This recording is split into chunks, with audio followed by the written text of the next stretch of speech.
Happy Thursday, Live in Truth community. Welcome to another episode of the Live in Truth podcast. We're so happy to be here with you.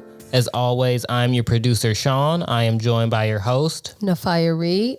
Tell them what we're going to be talking about today. Today, we're going to be talking about chronic diseases or chronic illnesses, how nutrition affects that. And Sean and I are just going to do, kind of a flow through this. Since we've been doing our podcast, I've had a number of people reach out to me and ask me to go a little bit deeper into what a chronic disease is and how it's affecting us. So today we'll touch on that and we'll see where it leads us. Sounds like a plan. Let's get into it. Well, first off, chronic diseases are conditions that last greater than a year. They require lots of medical attention. They severely limit your activities of daily living. They limit your vitality, your ability to live in the way that you really want to live. Chronic diseases include heart disease, cancer, diabetes, and those are the leading causes of death and disability in the U.S.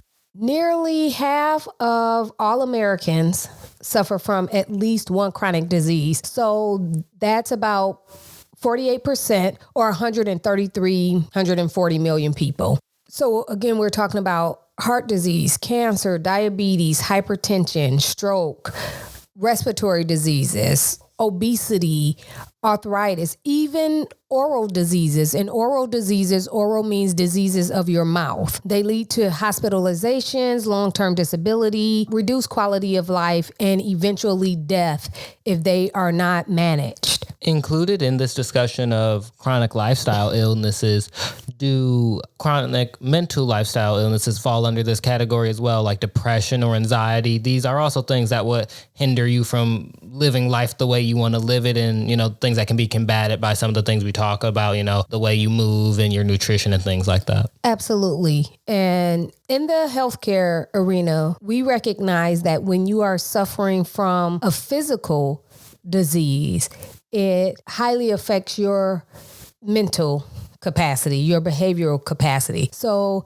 if you are an individual who was active at one point, but now you're suffering from a heart condition that is not allowing you to get the circulation you need through your body to breathe well, you can't do the activities that you would normally do, which impacts you mentally. If you're suffering a chronic disease, you are likely to be hospitalized if it is not managed well. And that's another thing we want to get past, managing these diseases. We want to mitigate and stop these diseases from happening. But if it's not managed well, you're likely to be hospitalized or bedridden.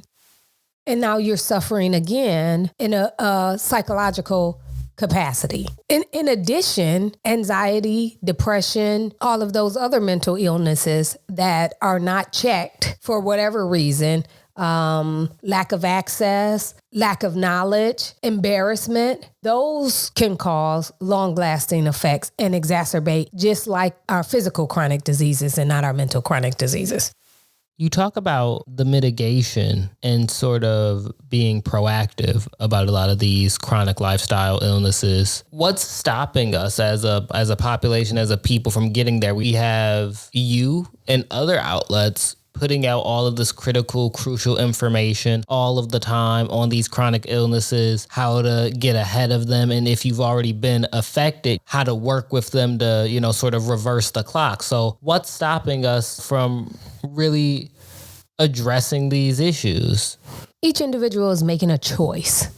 We have so much knowledge available to us now, as you stated. You have me. We have a world of knowledge to tell us what's good for us, what's bad for us. And we have knowledge based on scientific evidence, not just personal opinion and not just personal experience, but personal experience is a good foundation for knowledge. Many of the risk factors that we see for chronic diseases include smoking, physical inactivity, excessive alcohol use, and your nutrition. And that leads me to, we make the choice to do what's right and what's wrong. We've known for years that smoking is going to eventually kill you. Being overweight or obese, being too thin or cachectic can cause some physical limitations, can lead to chronic diseases. Excessive alcohol use can lead to major illnesses, cirrhosis of the liver, impaired mental capacity, and eating the wrong things are directly linked to many of these chronic diseases. So our heart disease, cancer, stroke, diabetes, nutrition is the key.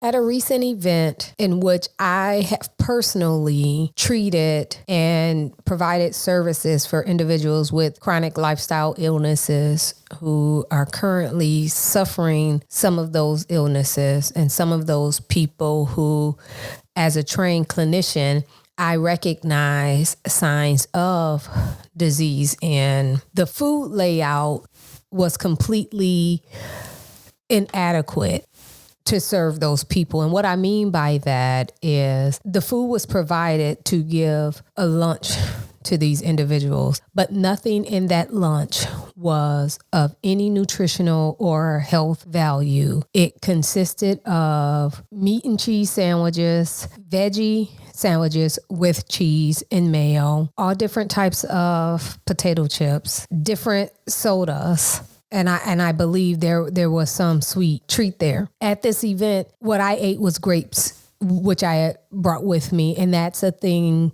that I do frequently. I take my food with me because more than likely I'm not going to be able to eat. And that allowed me to make a choice. Do I eat what's on this table? None of that is a part of my nutrition plan. So I didn't. And I stuck with my grapes and my water until I was able to get home and eat what I had prepared for a meal. The point in me saying all of this is a place where we preach being in good health, physically, mentally, spiritually, where we work very hard to serve the community so that they are well. And then it was contradicted in what was provided to them. And again, all of these individuals, like I said, many of them I have treated personally, or I am in one capacity or another was helping to manage an illness that they have. And so they've been taught this, but still they make a choice. Yeah, it sounds like they were about a quarter of the way there where, I'm hearing there were some proteins, there were some vegetable options, but then you encase that sort of in, processed cheese or condiments in between, maybe two sugary pieces of bread, and the side is a bag of processed chips, and you're supposed to wash that down with a very sugary, artificially colored soda. I hear the intentions. You want to feed people. You want to feed people cost effectively when you're dealing with large groups of people. But if what you're preaching is vitality and strength physically and mentally and spiritually, then you sort of have to put your money where your mouth is, so to speak, and provide people with the nutrients to actually live that way. But I think another thing to consider is, and we've talked about this before, access. This is what these people were provided. They didn't bring the meat and cheese sandwiches with the potato chips and the sodas. This was what was provided for them. And if you think about this, maybe in a public school setting, a child at lunch eats what's provided for them. So if it is processed microwave meal and the side is a cheese stick and a bag of potato chips, and maybe you get a high sugary juice to go with it, is that so much the fault of the individual who was provided this food? They came here to be fed. So we're going to address all of your questions here. You brought up cost, you brought up access, and you brought up blame or responsibility of the individual. First, I want to talk about the cost of a lifestyle disease. Chronic diseases are a major driver in healthcare cost. According to the CDC, chronic diseases alone account for 75% of aggregate healthcare spending. That's $5,300 per person annually. If we break it down, that can be even more depending on the disease or the comorbid diseases that go along with that. Based on all of the treatment of chronic diseases, it does compromise an even larger portion of spending. More than 2/3 of deaths are caused by chronic disease. So can people really afford to have a chronic disease? Then we talk about access. That's one of the greatest problems and one of the reasons why we started LIVNTRUTH. Access to appropriate care, access to information, access to what is needed in order for people to live their best life. So your question was, these individuals were provided for this meal. But that's what I'm talking about. When you look at this meal and you see this is probably not going to make me feel good, you make a choice. Do I eat this and not feel good or aggravate my condition, aggravate my gout, increase my blood glucose levels, increase my hypertension? Do I suffer for a moment of satisfaction, or do I make the right choice? And that's what I'm talking about. It's a choice that you're making. But I'm not taking from the limited access of individuals who suffer chronic lifestyle diseases. These people generally don't have access to nutritious food, fresh cooked vegetables and fresh cooked meals. Everything around them is fast food, cheap food. And that's why, as you stated, that meal was provided. That was cost effective for the number of people that needed to be fed. Whereas if a different meal was prepared, fresh salads, fresh warm vegetables, maybe even a pasta that didn't include processed cheese, it would have more than likely been triple, quadruple the price. And in this scenario, you had the foresight and the resources to provide your own lunch. So I understand what you're saying. You have to make a choice. But is the correct choice to not eat lunch, to skip lunch? Not everybody had the foresight you had. Not everybody is, I guess, thinking that far ahead or thinking that deeply about what they're potentially going to be putting in their body. I know that's another decision you have to make before you head out to be provided food. But in that scenario is the choice, well, I should probably skip this and maybe I'll grab something after the event. Or, is the choice not to eat? The best choice is not to eat, especially when it can negatively affect you. Now, let me also say this. In this case, and in the area that we were in, and what I know about the situation, that might have been the only meal that some of those individuals had for the day, or maybe had within the last couple of days. But when you're making better choices for your life, then the decision is not to eat. And that was my decision. I can safely make that decision where other individuals may not be able to safely make that decision. And because I do what I do and I live the way I live and I choose nutrition and health over self-satisfaction or an immediate desire, I know to bring my food with me, or I know more than likely there's nothing there for me to eat, so I'll eat when I get back home, or I pre-prepare. I eat before I go to an event, so I'm not hungry. And again, I know that's not a choice that everybody can make. That might have been their only opportunity to eat. And even one individual there said to me, "What's your website again? What do you do?" As I was explaining to her, all I eat is fruit and vegetables. She was telling me, "Oh, I'm not ready to do that yet. If I could stop eating chicken," and you can stop eating chicken, but people also have to be in that mindset. And that's where we're trying to get people to learn how to live an intentional life of vitality through nutrition. And yeah, I agree that discipline is a key factor in all of this, discipline and intentionality. And I like the term or the phrase you used of sort of denying yourself maybe an instant gratification or instant satisfaction so that you could stay intentional and stay disciplined about what you're trying to put in your body. Maybe I can meet you in a more central place. Is there something we can do if we're put in this situation? Is there anything we can do to still be able to eat and feel okay about that? Can we open the sandwich up and take the cheese off of the chicken or off of the vegetables? Can we maybe skip out on the chips or skip out on the soda and fill up a water cup instead? what can we do to help ourselves when we're sort of put in these, what it sounds like, lose-lose situations? What can we do when we really still do need to eat or, want to eat?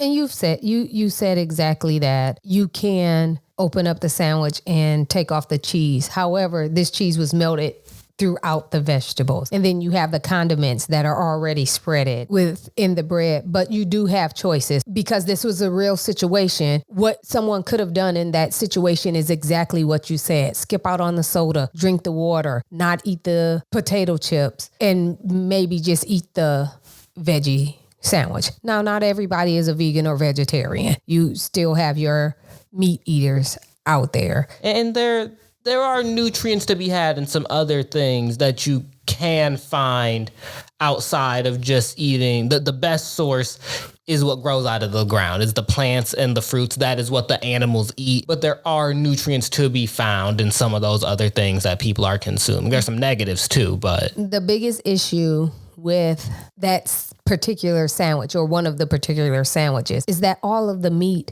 is processed. All of the cheese is processed. So those meats are, again, high in fats, saturated fats, high in salts and preservative, high in natural flavors. Nobody else ever tells us what those natural flavors are. So you're putting something in your body. How natural if you have to add them in.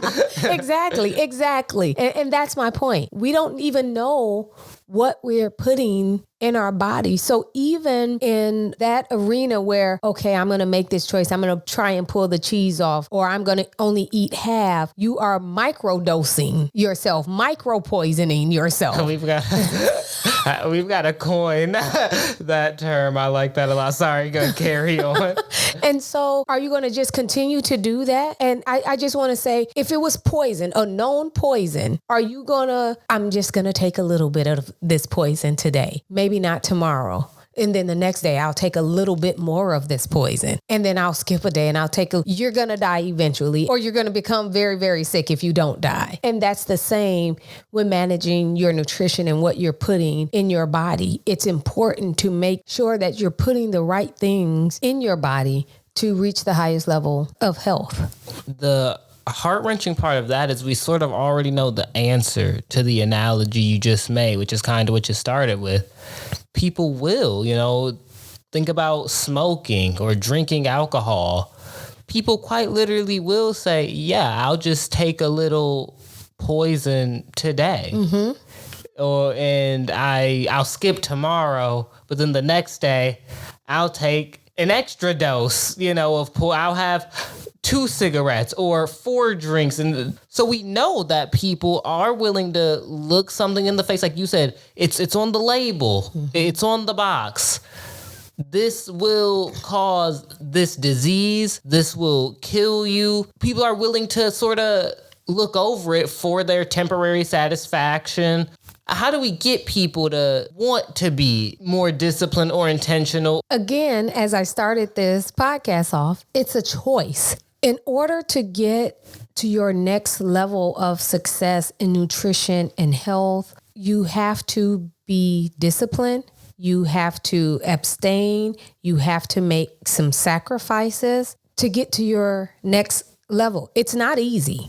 It was a hard work for me to get to where I am now, where I can sit, and I try to no longer do this. I want to say that, where I can sit at a table with people who are eating ribs and chicken or whatever they're eating, and it doesn't even faze me. It actually makes me physically sick at this point to even smell it, to even look at it, because I've worked so hard to get beyond that. I want everybody to think about this, all of the listeners out there. I want everybody to think about this. My mentor and coach, Lisa A. Smith, puts it like this. She says, when you're dealing with an alcoholic or a drug addict, and we are trying to get them to abstain from these practices, we're not going to tell them, oh, you can have one drink or you can have one hit. We're not going to do that to them. And that's the same with our nutrition. We have to take it that seriously. And I've talked about the addiction of food. Food addiction is really a major issue. Sugar addiction is really a major issue. And we have to look at these things the same way we would look at hard drugs or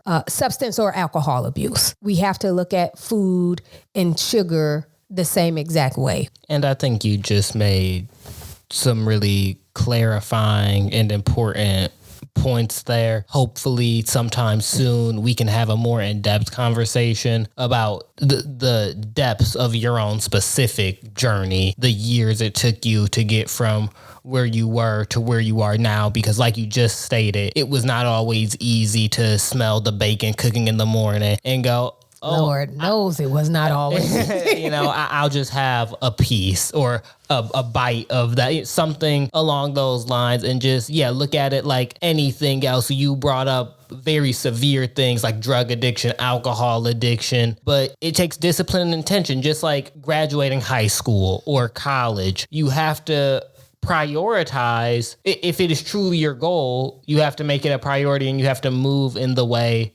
that will get you to where you're trying to be. And it is not easy. It is something that you always have to be thinking about, practicing, learning more about, and fighting the battle within yourself until it is won. Right. And moving in the way you want it to be. I move in integrity. I am able to do this because I have great integrity. I want to help save lives. I want people to change their lives. I want people to feel as good as I feel at my young age of 23.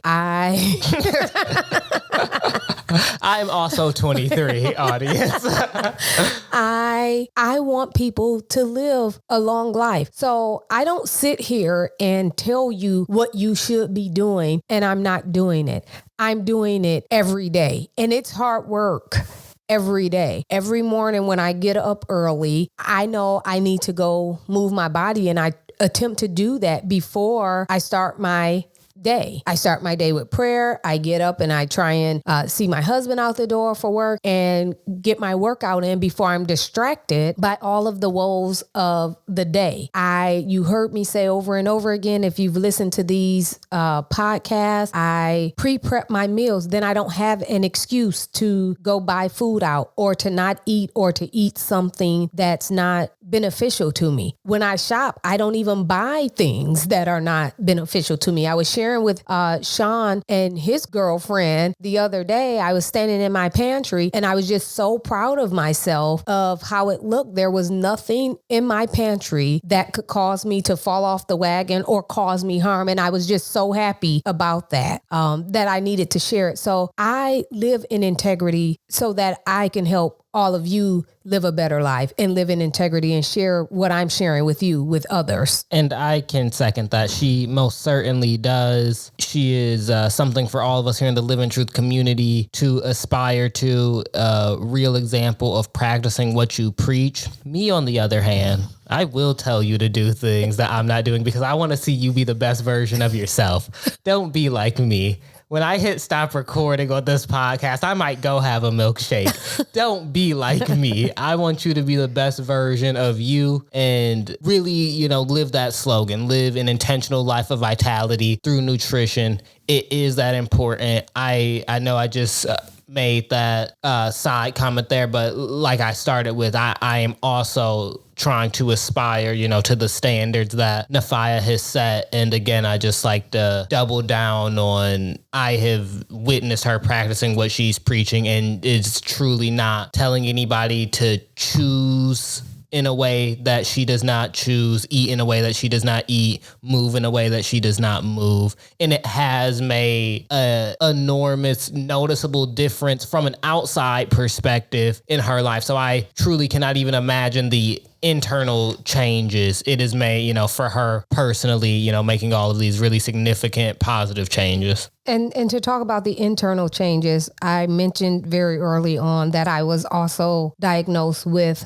depression, which our producer here recognized when he was a young child that I had depression. And it was him who inspired me or encouraged me to go see somebody because I didn't want my child to see me in a state that caused him to be uncomfortable. I would like to say I am not recommending this. I did go to talk therapy, group therapy. I was prescribed a number of medications, which I never took. And I began this journey that I'm on now of exercising, of taking time to look internally at what was happening with me, really evaluating the things that matter, though the things that didn't matter, changing my nutrition. And I have never been happier. I have never been more sound or felt better than I feel now. And again, that's mentally, physically, and spiritually. When your mind is clear and your body is clear, your spirit is clear, you just connect and you move in different ways. And I would like to make another point. Sean is not perfect. None of us are perfect. I'm not perfect, you guys, but I would have to give kudos to Sean as well. He has made some significant changes in what he puts in his body. Sean used to love chocolate milk, whole chocolate milk and cheese and things. And he's made some great changes as well. So it's not an overnight thing. We understand that it's not overnight. It's small changes, but I want small, fast changes, you guys. Small, fast, make it fast. We want to live a long life of vitality. We want to experience all that this world has to offer us. And that's what I want for everybody else. To quote the great RuPaul, if you can't love yourself, how the hell you gonna love somebody else? Can I get an amen? Amen. Thank you guys so much for listening to another episode of the Live in Truth podcast. It's been great. We'll be back next Thursday. Love yourself. Love yourself. Take care of yourself. Make good choices. Go Detroit sports team. Bye.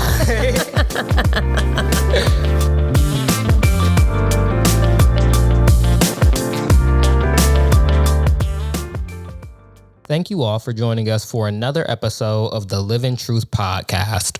Get connected with all things Live in Truth by checking out our webpage, liventruth.org, and follow us at livin.truth on Instagram and at livintruth on all other platforms. Stay tuned for next week's episode. Schedule your consultation with Nifiah today and start living an intentional life of vitality through nutrition.